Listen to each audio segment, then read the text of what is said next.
एकनाथ शिंदे जी जब मुख्यमंत्री बने, उसके बाद एकनाथ शिंदे जी ने गाय को राज्य माता का दर्जा दिया। बोलो हाँ, गाय को राज्य माता का दर्जा महाराष्ट्र में एकनाथ शिंदे जी ने दिया। उसके पहले एकनाथ शिंदे जी को उनकी कोई पार्टी भी नहीं थी बढ़िया, एक सीट नहीं थी उनकी खुद की, लेकिन गाय को राज्य माता बनाते ही आज उनकी 50 के लगभग सीटें हैं। इतने बड़े नेता बन के उभर कर आए, किसकी कृपा से? गाय।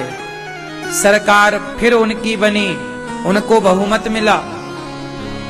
यदि हमारे देश के नेता गाय की शक्ति पहचान गए होते तो एकनाथ शिंदे जी ने यदि गाय को राज्य माता का दर्जा देकर बूचड़ खाने, कसाई खाने बंद करवाए और गाय का सम्मान बढ़ाया, ऐसा ही भारत का प्रत्येक मुख्यमंत्री करे तो गाय को राष्ट्र माता बना दिया जाए। लेकिन लोग ने करते नहीं है।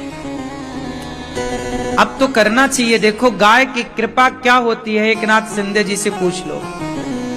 कल तक कोई जानता नहीं था, लेकिन गाय की कृपा से अब देखो उन्हें एक बहुत बड़े नेता के रूप में उभर आए। यह है गाय की कृपा।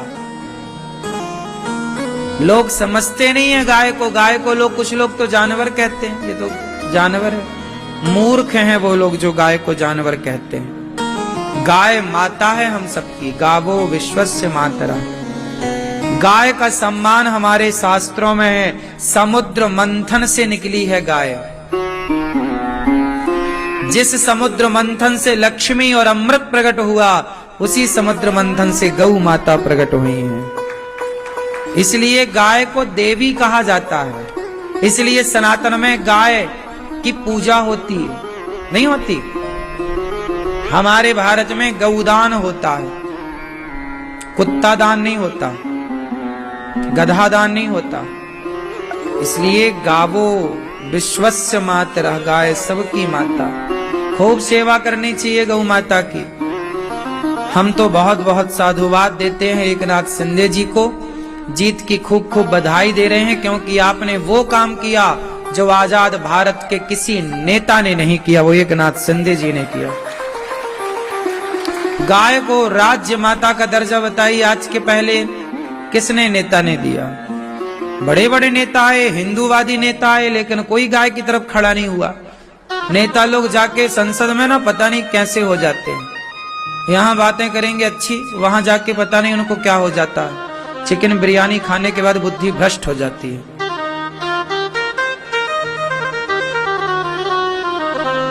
गाय के लिए कोई आवाज ही नहीं उठाते। जिस विषय में नेताओं को बात करनी चाहिए, उस विषय में नेता लोग बात नहीं करते। अभी बताओ आप सब लोग, वर्तमान में सबसे ज्यादा हमारे देश को किस चीज की आवश्यकता है? गाय तो ठीक है, गाय के अतिरिक्त मैं पूछ रहा हूं, बताओ आप सब देशवासियों से मेरा सवाल है कि अभी नेताओं को सबसे पहले कौन सा काम करना चाहिए जो इस देश के लिए बहुत जरूरी है? बताओ बताओ क्या करना चाहिए? क्या आवश्यक है अभी इस देश में? बताओ, आप लोग बताओ।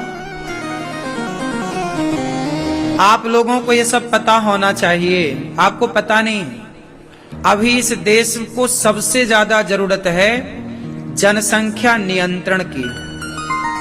हिंदुओं की जनसंख्या, एक हिंदू 2 बच्चे पैदा कर रहा है, पर हिंदुओं के अतिरिक्त जो और लोग हैं विधर्मी, वो एक आदमी 10-10 बच्चे पैदा करने में लगा है। वो अपनी जनसंख्या क्यों बढ़ा रहे हैं? क्योंकि कल उनकी जनसंख्या ज्यादा होगी तो उनका ही प्रधानमंत्री होगा, उनका ही राष्ट्रपति होगा। फिर तुम जैसे बांग्लादेश से खदेड़े गए, पाकिस्तान से खदेड़े गए, ऐसे भारत से भी खदेड़े जाओगे। तो अभी जरूरत है कि हमारे देश में एक ऐसा कानून बने जो जनसंख्या पर कंट्रोल करे कि भाई ज्यादा नहीं। यदि आपने 2 से ज्यादा बच्चे, या जो भी सरकार तय करे, 2, 3, इससे ज्यादा बच्चे यदि तुमने पैदा किए तो तुम्हें सरकारी कोई भी सुविधा कभी नहीं मिलेगी, ना तुम्हें ना तुम्हारे इस बच्चे को। बहुत आवश्यक है अभी जनसंख्या नियंत्रण, लेकिन सरकार का ध्यान कहीं और है, वो ध्यान दे नहीं रही है। कोई नेता जनसंख्या नियंत्रण कानून पे अभी कहां, उसकी बात भी नहीं हुई। क्यों जी, बात सही है? जबकि ये कानून मोदी जी को 2015 में ही लेके रख देना चाहिए था, पहली पंचवर्षीय में, जब पहली बार वो प्रधानमंत्री बने।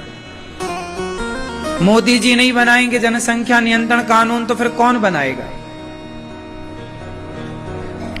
तो जनसंख्या नियंत्रण जरूरी है, आप लोगों को लगता है कि नहीं? बोलो, आप लोग तो 1-1, 2-2 बच्ची पैदा कर रहे हैं, समय के हिसाब से आप ठीक भी कर रहे हैं, लेकिन ये चीज वो नहीं समझ रहे हैं दूसरे। वो 10-10 बच्चे पैदा करके और जनसंख्या, अब ये बताओ कि जहां 10 होंगे वहां 1 क्या करेगा या 2 क्या करेगा? तुम्हारे बच्चों को तो गाजर मूली की तरह काट दिया जाएगा। क्या कश्मीर से नहीं काट पीट के भगा दिए गए? बोलो, कहावत तो सुनी होगी ना, जिसकी लाठी उसकी भैंस। जिसकी संख्या ज्यादा होती है उसी की तरफ झुकाव होता है। सही है? बताओ, जंगल का राजा कौन? बताओ, शेर का शिकार कौन हड़प लेता है? जंगल में वो कौन है जो शेर का शिकार भी हड़प लेता है और शेर कुछ नहीं कर पाता? बोलो बोलो, नहीं पता? भोली भाली जनता हमारे भारत की कुछ नहीं पता। रोटी को तोती कहते, पानी को पप्पा कहते हैं। जंगल का राजा शेर है, लेकिन शेर शिकार करता है और वहां यदि लकड़बग्घे आ गए, क्योंकि लकड़बग्घे ना एक साथ चलते हैं, 20-20, 10-10, 40-40 का ग्रुप होता है, और उनके होते हुए शेर को ना चाह के भी अपना शिकार शेयर करना पड़ता है। आधा तुम खा लो, आधा हम। और यदि उनकी संख्या ज्यादा हुई तो शेर को भी भगा देते हैं, पूरा वो खाते हैं। ये बात सही है कि गलत है?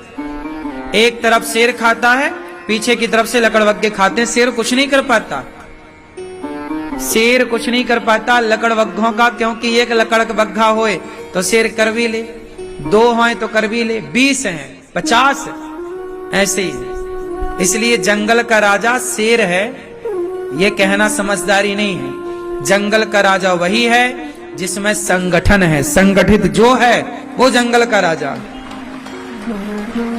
इसलिए कहता हूं सनातनी हो, संगठित रहो तो राज करोगे, और बिखर गए इसलिए तो कहा कि बटोगे तो कटोगे। इसलिए संगठित रहो। और आज का हिंदू संगठित नहीं है, जातियों पे बटा है।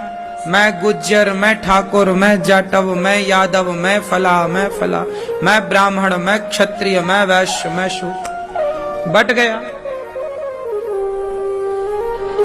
याद रखना, शेर का शिकार भी लकड़बग्घे छीन लेते हैं, क्योंकि वो संख्या में ज्यादा है। आपके बच्चा एक ही है, तुम्हें एक बच्चा पैदा करना है, तुम्हारे 2 बच्चे और उनके 10 हैं, तो तुम्हारे एक बच्चे का शिकार वो छीन लेंगे। क्या कर लोगे तुम? क्या कर लिया काश्मीरी पंडितों ने? भागना पड़ा बहन बेटियों को लेके। बहन बेटियां भी उनके हाथ लगी तो लूट भी लिया। बोलो हाँ, सही है कि गलत है? फिर आज भी लगभग इस बात को 30 साल के लगभग हो गए, आज भी काश्मीरी पंडितों को उनका अधिकार, उनका घर, उनकी जमीन नहीं मिली, अभी भी नहीं मिली। कुछ लोगों को मिल गई हो, वो अलग विषय है, 370 के बाद। क्यों जी, बात सही है? बाप दादों की जमीनें आज भी उनके कब्जे में हैं। फिर कहां रह रहे हो, कौन से सपने में हो? और नेता है, नेता तो अपना मस्त खा रहे हैं, बिंदास सो रहे हैं। नेताओं को क्या फर्क पड़ रहा है? नेता तो 5 साल का है, 5 साल बाद वो नेता नहीं रहेगा। मैं बैठा हुआ मिल जाऊं तो थोड़ी देर के लिए आप क्या समझेंगे? अरे महाराज जी शराबियों के साथ बैठे हैं, लेते होंगे। कहां दिमाग जाएगा, सीधा लेते होंगे। कितने लोगों को भगवान पर विश्वास है? फिर से कंफर्म कराओ। अब ये बताओ, आप में से कितने लोगों के जीवन में चिंता और टेंशन है? जिनके जीवन में टेंशन है, चिंता है, डिप्रेशन है, वो हाथ उठाएं। आज दूर ना कर दिया तो फिर बताना। आज जिनके टेंशन चिंता है हाथ उठाओ फटाफट। जिनके चिंता और टेंशन है, आज के आज मिटाऊंगा आपकी चिंता और टेंशन। हाथ उठा के पहले बताओ, हाथ उठा लो फास्ट। चिंता टेंशन वाले लोग उठा लिए, चलो अब नीचे करो। आज आपकी चिंता मिटा के रहूंगा, आज आपकी टेंशन मिटेगी। देखो, चिंता मिटने की बात कही, संतों का दर्शन हो गया। तो आज हम आप में से कितनों की चिंता दूर कर दें? कौन कौन चाहता है कि हम आपकी चिंता दूर कर दें? चलो कंफर्म, आज करके ही जाएंगे। अब एक काम करो, आप लोग अपना जरा ऐसे मुंह फुलाओ, ऐसे मुंह फुलाओ फास्ट। मैया फुलाओ मेरी मां। अब ठहाका लगाओ सब लोग लगाओ। अब ये बताओ कि क्या मुंह और ठहाका, मुंह फूलना और ठहाका लगना, क्या ये दोनों काम एक साथ हो सकते हैं? जोर से, क्या मुंह फूलना, ऐसे मुंह भी फूल जाए और ठहाका भी लग जाए, कि ये दोनों काम एक साथ हो सकते हैं? नहीं। तो फिर आपने अभी क्या बताया? हम भगवान पर विश्वास करते हैं, और फिर आपने कहा हमें चिंता है। अरे जिन्हें विश्वास है उन्हें चिंता किस बात की, और जिन्हें चिंता है तो विश्वास कैसा? आप गलत बोल रहे हैं। या तो आपको चिंता है या तो आपको विश्वास है, दोनों नहीं हो सकता। जैसे मुंह फुलाना और ठहाका लगाना दोनों एक साथ नहीं हो सकता, वैसे चिंता और विश्वास एक साथ नहीं हो सकता। अब ये बताओ कि आपको भगवान पर विश्वास है या चिंता है? जोर से एक बात बताएं मेरी मां। आप कहती हो, आप भैया कहते हो हमें चिंता है। अरे भैया, तुम चिंता क्यों करते हो? तुम भगवान का चिंतन करो सही, तुम उनका चिंतन करो तो सही, वो करेंगे तुम्हारी चिंता। तुम क्यों करते हो? सुदामा को कोई चिंता थी क्या? जोर से। सुदामा तो केवल कृष्ण का चिंतन करते थे। सुदामा तो केवल कृष्ण का चिंतन करते थे। सुदामा चिंतन करने की जिम्मेदारी तुम्हारी है। तुम कृष्ण का चिंतन करो। अब कृष्ण की जिम्मेदारी है कि वो तुम्हारी चिंता करेंगे, तुम खुद क्यों करते हो? आप लोग उनका चिंतन करो, वो आपकी चिंता करेंगे। आप कहते हो भगवान पर विश्वास है, आप कहते हैं हमें भगवान पर विश्वास है, और कहते हो चिंता है।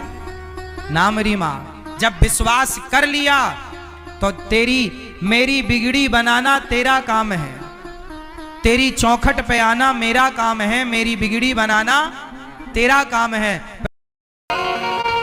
एक मंदिर था शिव जी का। मंदिर के पास कुछ गंजेड़ी लोग रोज जाके गांजा पीते थे, क्योंकि उनकी आदत थी। मंदिर था शिव जी का गांव में, और मंदिर के पीछे बैठ के वो रोज गांजा पीते थे। हर हर महादेव, बम बम भोले, रोज गांजा पीते थे।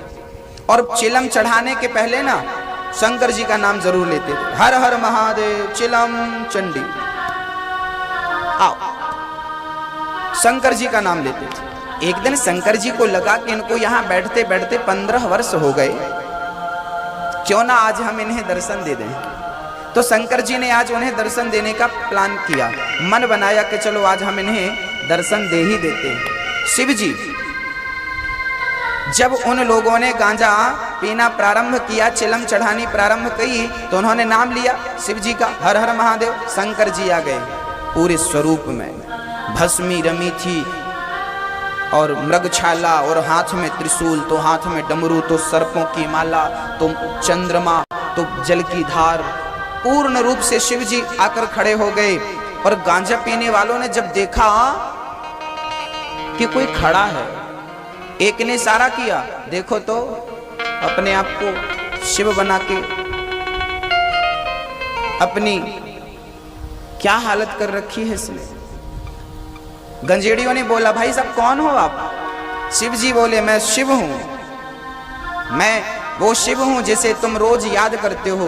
वरदान मांगो, तुम्हें क्या चाहिए? हम तुम्हारी तपस्या से, तुम्हारी सेवा से प्रसन्न हैं, क्योंकि तुम रोज हमारे दरबार में आते हो। बोलो क्या चाहिए? बाजू वाले ने कहा, यार बातों में मतलब तू चढ़ा, ये बहुत शिव घूम रहे हैं से, चलो तुम चढ़ाओ। वो गांजा पीने में लगे और बोले, सुनो। एक ने कहा, सुनो, इसने लगता ज्यादा चढ़ा ली, अपने आप को शिव जी कह रहा। गंजेड़ियों को क्या लग रहा था कि हमारी तरह ये भी गंजेड़ी ही है। गंजेड़ी बोले, एक काम कर, यहाँ बैठो, एक तुम भी चढ़ाओ। तुम पीते हो क्या? शंकर जी बोले, हम पीते नहीं है, तुम वरदान मांगो, क्या चाहिए तुम्हें? शंकर जी सामने खड़े थे, पर गंजेड़ी उन्हें पहचान नहीं पाए। क्यों? क्योंकि उन्हें नशा था गांजा का, वो नशे में थे। और व्यक्ति जब नशे में होता है ना, तो वो पहचान नहीं पाता। शराब का नशा जब आपको चढ़ जाता है, तो क्या आप अपनी माँ को, अपनी बहन को, अपनी बेटी को, अपने परिवार को पहचानते हैं? आपको याद रखना, नशा केवल शराब में नहीं होता, नशा केवल गांजा में नहीं होता, नशा तो धन में भी होता है। धन का नशा सबसे खतरनाक होता है, वो अभिमान ला देता है, और अभिमानी व्यक्ति फिर अपनों को पहचानता नहीं है। याद रखिएगा, जब नशा उतरता है ना, तब पता चलता है कि ये अपना है, ये अपना है, ये अपना है। जब तक नशा होता है ना, पता नहीं चलता कि कौन अपना है। मेरे भाई, भगवान अपने हैं, लेकिन हम सभी को नशा है। किसी को पद का नशा है, किसी को प्रतिष्ठा का नशा है, किसी को स्वरूप का नशा है, किसी को अपने गुण का नशा है। जिस दिन अपनी इस बुरी लत से उतर जाओगे, नशा को त्याग करके, और प्रेम से यदि परमात्मा को देखोगे, तो आपके आसपास ही वो भगवान नजर आएगा। सच कहता हूँ, भगवान हमारे पास आकर खड़ा हो जाता है, लेकिन हम नशे में मदमस्त होकर के उस परमात्मा को देखना भी नहीं चाहते। मुलं ग्रोथ मध्ये मागे ह्यासाठी राहतात कारण काही न्यूट्रिएंट्स फक्त 50% पर्यंतच अब्सॉर्ब होतात. म्हणूनच क्लिनिकली प्रूव्हन. धन का नशा सबसे खतरनाक है। धन का नशा। एक भिखारी था, एक भिखारी था, और वो भिखारी रोज गांव में मांगने जाता था। एक दिन लक्ष्मी माँ ने बोला कि बेटा, मैं तेरे घर आने वाली हूं 1 वर्ष के लिए। हाँ हाँ माँ जी, आओ, आपका स्वागत है। माँ को बोला, आप आइए, स्वागत है। आज वो लास्ट बार गांव में भीख मांगने गया, और गांव में सबसे बोल के आया, सुनो जी, 1 साल के लिए मैं अंधा और बहरा हो रहा हूं, बुरा मत मानना। 1 वर्ष के लिए मैं अंधा और बहरा हो रहा हूं, बुरा मत मानना। सारे गांव वालों से बोल दिया। गांव वालों को लगा गरीबी है इसलिए पागल हो रहा है, ध्यान नहीं दिया उसकी बात में। और दूसरे दिन से जब लक्ष्मी की कृपा भई, माला माल हो गया, करोड़पति बन गया, धन धान्य से परिपूर्ण हो गया। तब गांव वालों को पता चला कि यार फलाना भिखारी तो करोड़पति बन गया। एक दिन गांव वालों ने सोचा कि चलो, गांव में हम मंदिर बनवा रहे हैं, चलो इससे कुछ धन मांगते हैं कि भाई इस मंदिर में आप सहयोग करो। तो गांव वाले गए उसके पास, भाई साहब धन दीजिए, थोड़ा दान दीजिए, क्योंकि मंदिर का निर्माण हो रहा है। उस अमीर आदमी ने अपने बॉडीगार्डों से कहा, उठा के फेंको इनको बाहर। आगे भिख मंगे, चलो, सबको बाहर फेंकवाया। लोग गिड़गिड़ाते आकर, बड़ी भूख लगी है, रोटी की व्यवस्था करा दो। वो किसी की सुनता नहीं, किसी गरीब को देखता नहीं। साल भर बाद जब वो अभिमान में डूब गया, धन के मद में डूब गया, तो लक्ष्मी जी ने अपने हाथ अपनी ओर खींच लिए, और वो जहां की तहां फिर गरीब बन गया। अब वो गरीब बना तो फिर भीख मांगने चला। गांव वालों ने निकाला बड़ा सा डंडा, जब तेरे दिन अच्छे थे, जब हम तुझसे मांगने गए थे, तब तो तू हमारी तरफ देखना भी पसंद नहीं करता था, और आज हमसे भीख मांगने आ गया। हाथ जोड़कर उसने कहा, मैंने बोला तो था कि मैं साल भर के लिए अंधा हो रहा हूं, मैंने बोला तो था कि मैं साल भर के लिए बहरा हो रहा हूं। याद रखना, धनी व्यक्ति यदि संस्कारहीन हो जाए, ये बात सब पर लागू नहीं होती, यदि वो संस्कार से च्युत हो जाए, संस्कार से गिर जाए, तो धनी व्यक्ति अंधा हो जाता है, धनांध हो जाता है। जैसे कामांध कामी व्यक्ति कामांध हो जाता है, ऐसे धनी व्यक्ति धनांध हो जाता है, धन के मद में अंधा हो जाता है, उसे कुछ नजर नहीं आता और वो बहरा भी हो जाता है, वो सुनता भी नहीं है। आपको लगता है जिसके कान फूटे हैं वही बहरा है, जिसकी आंख फूटी है वही बहरा है। अरे नाना, आंख होते हुए भी लोग अंधे हैं। बोले हैं या नहीं? आप में से कितनों की माँ पानी को तरस रही है, रोटी को तरस रही है? क्या आपकी माँ की दशा आपको आंखों से दिखाई पड़ती है? क्या आपकी माँ की हालत आपको नजर आती है? क्या आपको आपकी माँ पर तरस आता है? कितनों की माएँ, बूढ़ी माँ अकेली रोटी बनाकर खाती है, अकेली पानी भरती है, अकेला घर का सारा काम करती है, और बेटा घर में बैठा है, बहू घर में बैठी है, नाती है, लेकिन बूढ़ी माँ अकेला काम करती है। इन्हें आप क्या कहेंगे? इन्हें अंधा नहीं कहेंगे तो क्या कहेंगे? जिसे स्वयं की माँ की हालत नजर ना आए, जिसे स्वयं की माँ की हालत, इन माताओं से क्या कहूँ जिन्हें स्वयं की सास की हालत नजर ना आए, जिन्हें सास पर दया ना आए, इन्हें हम क्या कहेंगे? नेत्र वाले कहेंगे कि अंधा कहेंगे? बोलिए, जवाब दीजिए। जिसकी आंखें फूट गई हैं ना, सिर्फ वो अंधा नहीं है, अंधे तो वो भी हैं जिनकी दो आंखें हैं, है ना? उन बच्चों को मैं अंधा कहता हूं जिन बच्चों के होते हुए उनके माता पिता वृद्धाश्रम में हैं। उन बहुओं को मैं अंधा कहता हूं जिन बहुओं के होते हुए उनकी सास भूखी है। कौन है वो? अंधे हैं, बहरे भी हैं। मां रोज अपने बेटे को याद करती है, लेकिन सुनाई किसे पड़ता है?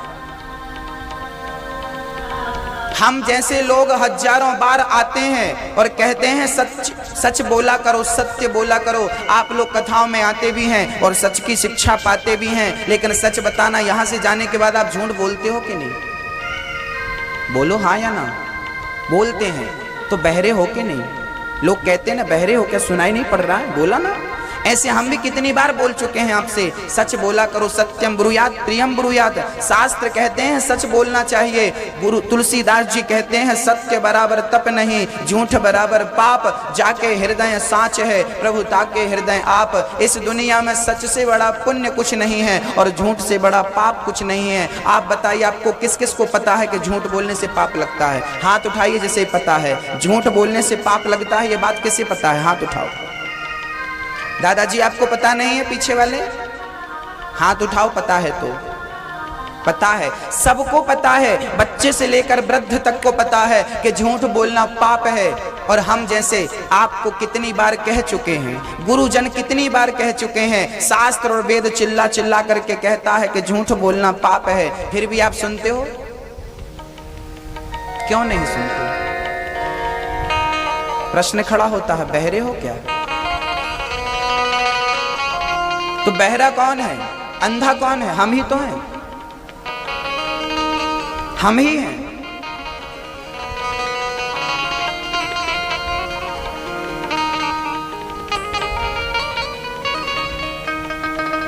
थोड़ी सी जिंदगानी है, क्या क्या सपने सजाता है व्यक्ति। सपनों की पूर्ति करते करते प्राण निकल जाते हैं भक्तों। इसलिए कहता हूं, थोड़ा सा वक्त शाम को अर्पण किया करो, सच्चे हृदय से श्याम का सुमिरन किया करो। भगवान का सुमिरन हो, स्मरण हो, और वो भी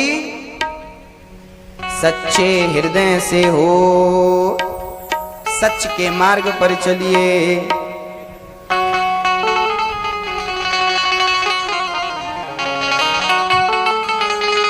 उठाइए दोनों हाथ और कहिए कि आज से कभी झूठ नहीं बोलेंगे।